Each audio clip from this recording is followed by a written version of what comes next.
Hello साथियों, आज का टॉपिक हम लोगों का है मोलस्का। कल हम लोग आर्थ्रोपोडा और मोलस्का साथ में देखने वाले थे, लेकिन वीडियो काफ़ी लंबी होने के कारण ये मोलस्का जो है अब इसको हम लोग अलग से देखेंगे। ठीक, तो एक एक करके देख लेते हैं। और इसके पहले आप जान रहे हैं कि ये phylum protozoa, porifera, coelenterata, platyhelminthes, aschelminthes, ठीक, एनिलिडा, इसके अलावा आर्थ्रोपोडा। ये हम लोग जितने भी घटना चक्र की बुक में प्रीवियस ईयर जो क्वेश्चन आए हुए हैं टीचिंग एग्ज़ाम में, उसको हम लोग देख चुके हैं। तो प्लेलिस्ट है, आप वहाँ से और सभी वीडियो को देख सकते हैं। डिस्क्रिप्शन में हम उसका लिंक दे देंगे। ठीक, तो देखें, एक एक करके क्वेश्चन देखते हैं हम लोग।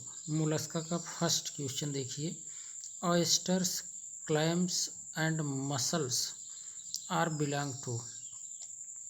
यही सुक्ति, क्लैम्प तथा शंभु सभी सदस्य हैं। किसके सदस्य हैं? तो सभी बाइवाल्वीय के हैं। बाइवाल्वीय जानते हैं क्या है? बाइवाल्वीय में जैसे कभी आप देखे होंगे सीपी, कुछ इस तरीके से,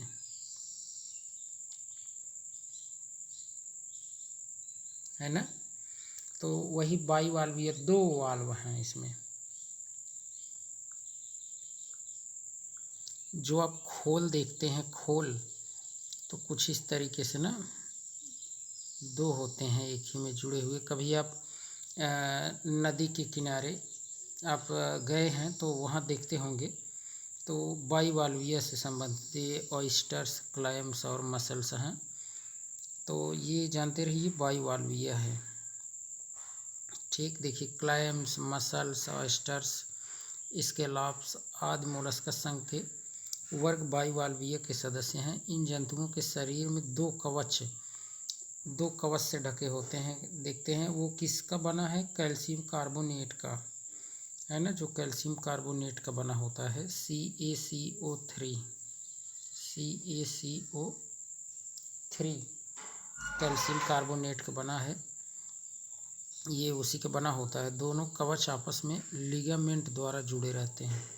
जैसे देखते हैं ना, कुछ इस तरीके से होता है। तो ये जहाँ जुड़ा है ना, यहाँ ये किसके द्वारा जुड़ा होता है? तो लिगामेंट के द्वारा। और जानते हैं ये बोन भी, बोन BLB जानते ही हैं, बोन से जुड़ा है किसके द्वारा? लिगामेंट से। और ये कभी पूछता है कि बोन मसल से, तो टेंडन के द्वारा, वो तो जानते ही होंगे। तो शरीर के ऊपर का कवच प्राणी के कोमल हिस्सों की क्या करता है? सुरक्षा करता है ये कवच। नेक्स्ट क्वेश्चन, घोंघे के गतिशील शुक्राणु कहलाते हैं क्या? Motile sperm of pila is known as. Pila का जो गतिशील शुक्राणु है वो क्या कहलाता है? तो उसी को यूपायरीन कहते हैं, यूपायरीन। ठीक, ये देखिए, यूपायरीन, ओलिगोपायरीन, ये है क्या? जरा समझिए। देखिए, घोंघे में दो प्रकार का शुक्राणु का निर्माण होता है। एक होता है यूपायरीन और दूसरा होता है ओलिगोपायरीन। यूपायरीन ये छोटे धागे नुमा तथा पुच्छ युक्त होते हैं। ये गतिशील यानी मोटाइल होते हैं तथा निषेचन के लिए यही योग्य होते हैं। बड़े, ये ओलिगोपायरीन क्या है? ये बड़े तंतुनुमा या तंतुयुक्त और पुच्छ युक्त ये भी होते हैं। ये लेकिन नॉन मोटाइल होते हैं ओलिगोपायरीन, तथा निषेचन योग्य ये नहीं होते। कौन होता है निषेचन योग्य? Eupyrene. Next question, oligopyrene sperm are found in. तो ओलिगोपायरीन पाइला में पाया जाता है। ठीक, पाइला में। किस में पाया जाएगा? पाइला में। और यही अभी आपने यहाँ देखा कि ये क्वेश्चन में ही, यहाँ देखिए, मोटाइल स्पर्म ऑफ पाइला, तो पाइला में ही तो है ना यूपायरीन। तो क्वेश्चन किस तरीके से आता है ये थोड़ा समझे रहें। और ये ओलिगोपाइरिन शुक्राणु भी उसी में पाया जा रहा है। पाइला में वायु श्वसन होता है। Aerial respiration in Pila occurs from. Aerial respiration जो है पाइला में वो होता है कैसा है, तो ये पल्मोनरी सैक होता है। पाइला या इसी को एप्पल स्नेल भी कहते हैं। यह एक मोलस्का है ना, मोलस्का संघ का प्राणी है। यह जल तथा भूमि दोनों पर रहने के लिए अनुकूलित होता है। यह जल में गिल द्वारा तथा भूमि पर पल्मोनरी सैक के द्वारा श्वसन करता है। तो वायु श्वसन पूछा था, वायु श्वसन, तो वायु श्वसन पल्मोनरी सैक। अगर कहा होता जलीय श्वसन करता है किसके द्वारा, तब आप कहते कि यह गिल के द्वारा करता है। ठीक है, तो देखिए यहाँ जल में श्वसन गिल द्वारा करता है। रेडुला है। रेडुला क्या है, तो क्या यह रेडुला क्या यह आर्गन ऑफ डाइजेशन इन पाइला, पाचन अंग पाइला का है। तो यही है ही पाचन अंग ही है रेडुला, है ना। भोजन को ये क्या करता है, ये एक भोजन को चबाने में मदद करता है, जो रेडुला होता है। देखें, रेडुला मोलस्का संघ के बहुत से जंतुओं जैसे पाइला आदि में पाचन तंत्र का एक महत्वपूर्ण अंग है, जो भोजन को चबाने में हेल्प करता है। मोलस्का में श्वसन वर्णक क्या है, रेस्पिरेटरी पिगमेंट है ना। Respiratory pigment in Mollusca is, Mollusca में हीमोसाइनिन होता है, बहुत इम्पोर्टेंट है। और ह्यूमन में पूछा जाए, मानव में, तो हीमोग्लोबिन है। ठीक, रेस्पिरेटरी पिगमेंट। और अगर प्लांट में पूछा जाए, वो भी जितने ग्रीन प्लांट हैं उनकी बात हो रही है, तो उसमें क्लोरोफिल वर्णक होता है। तो यहाँ देखिए इसका कुछ एक्सप्लेनेशन यहाँ दिया है कि मोलस्का तथा आर्थ्रोपोडा संघ के कुछ जंतुओं में हीमोसाइनिन नामक रेस्पिरेटरी पिगमेंट पाया जाता है, जो इनके रुधिर प्लाज्मा में घुला होता है।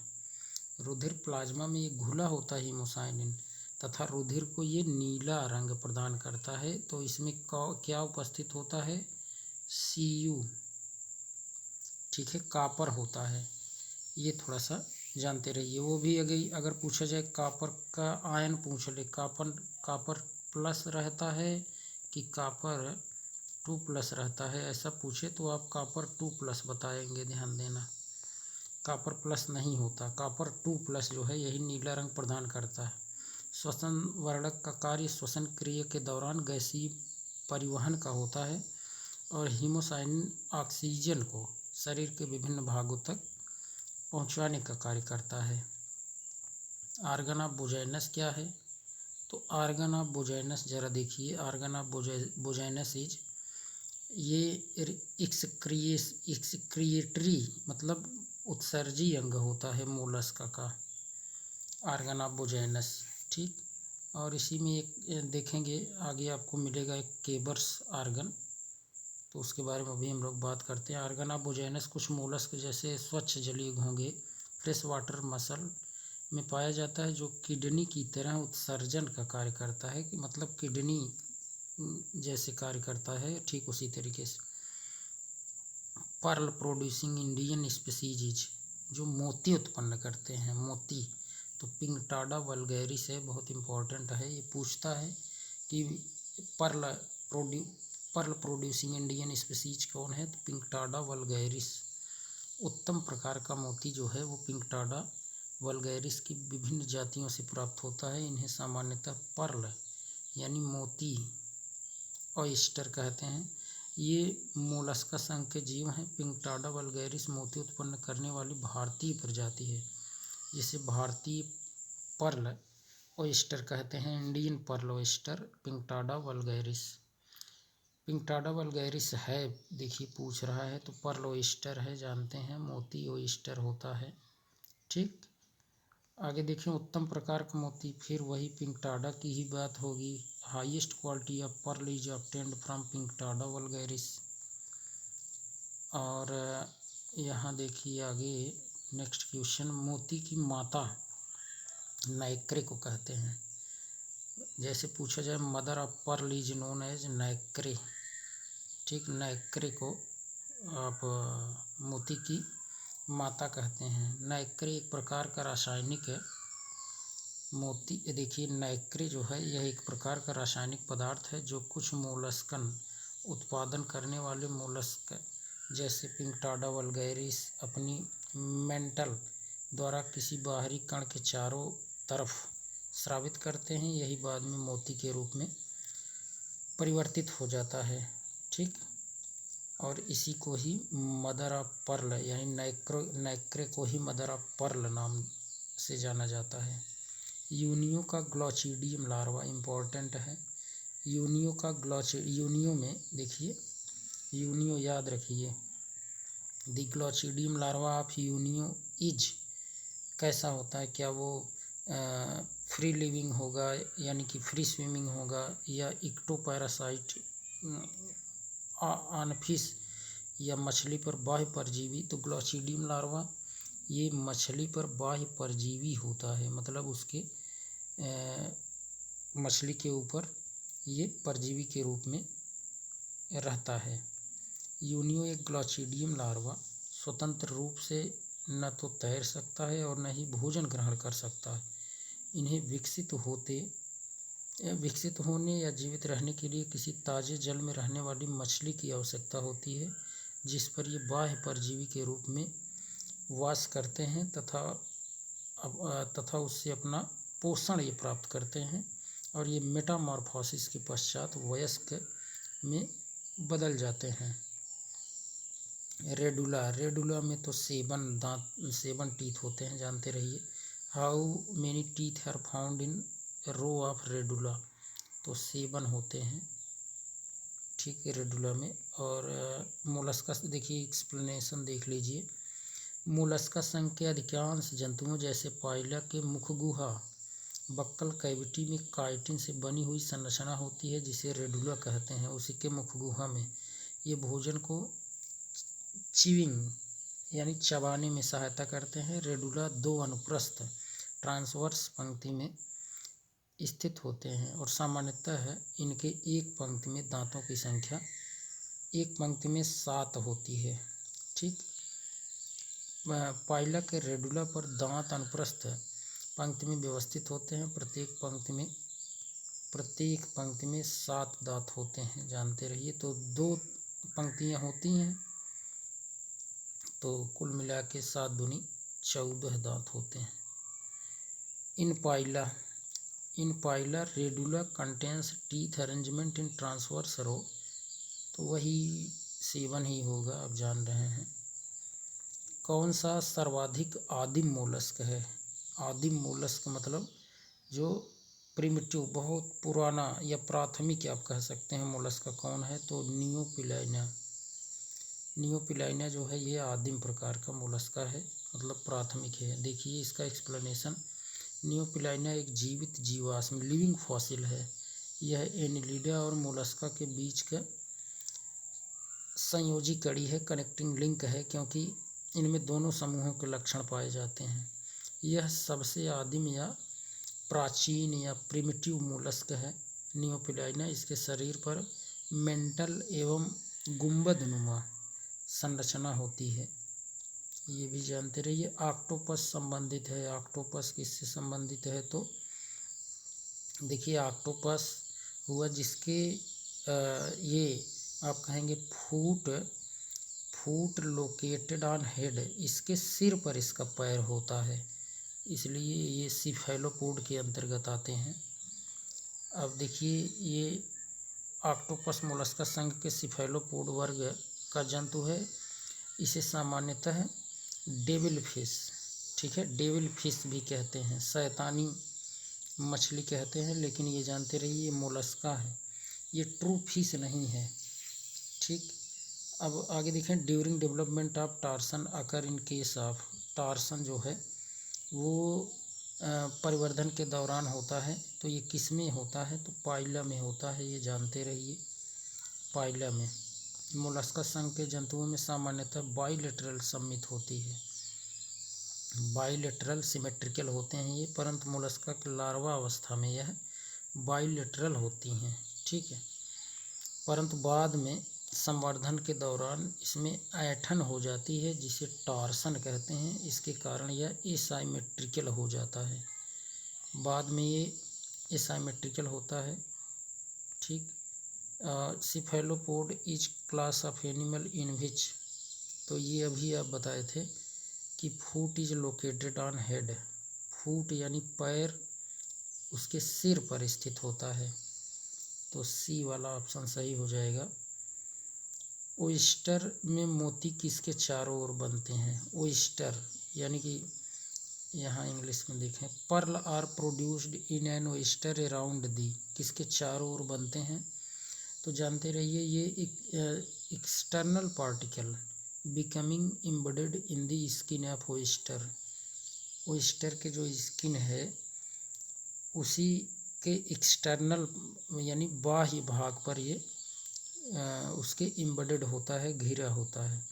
ओइस्टर द्वारा सबसे अच्छे प्रकार का मोती ये बनता है जब कोई बाहरी वस्तु जैसे सिलिका इसकी त्वचा में खोल यानी सेल तथा मेंटल के बीच धंस जाती है, तो त्वचा द्वारा विशेष प्रकार का श्रावण इसके चारों ओर होने लगता है।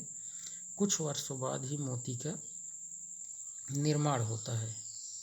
मोती श्रावण है यानी मोती जो है ये pearl is secreted of, secretion of, कहाँ से? मेंटल से, जानते रहिए मेंटल से होता है पर्ल का सिक्रीशन।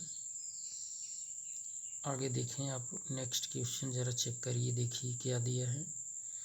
ये पाइला ग्लोबोसा के उपवर्ग को बताइए। पाइला ग्लोबोसा का उपवर्ग क्या है?